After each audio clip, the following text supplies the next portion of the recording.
hari ini mau bikin cemilan untuk si bocil dari kentang. Masaknya sih simple, yang bikin lama itu digangguin sama si bocilnya ya Mom. Ini si bocil makan ini ketagihan Mom, mau lagi. Yuk intip cara bikinnya. Langkah pertama, siapkan 3 kentang, kupas kulitnya lalu kita parut.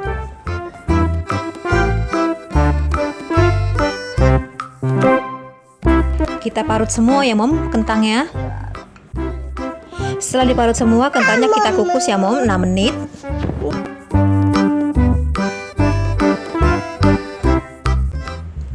Ini sudah dikukus, lalu kasih penyedap sedikit. Ini sedikit aja penyedapnya, lalu kasih tepung beras. Siapkan 3 sendok makan. Kentangnya kita aduk-aduk ya Mom biar menyatu.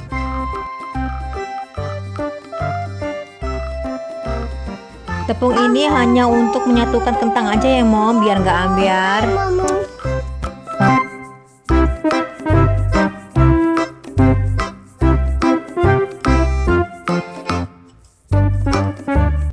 Diaduk-aduk, setelah menyatu kita bentuk lingkaran pipih ya Mom, biar garing di luar.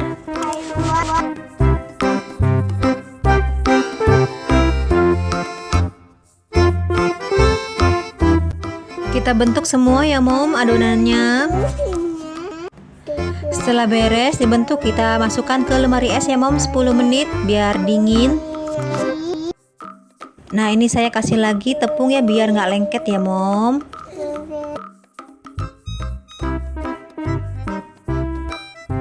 Nah ini siap masuk ke lemari es ya Mom.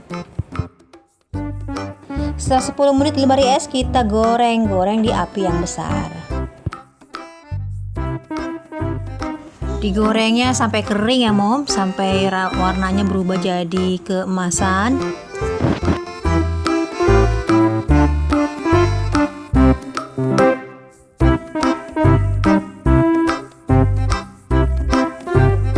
Nah ini sudah kering, lalu kita angkat ya Mom.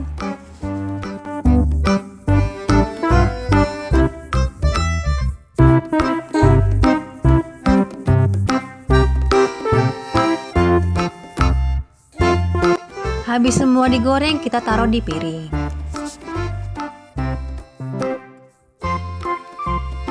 Setelah itu kita susun kentangnya biar menarik. Nah ini udah beres nih ya, kita susun.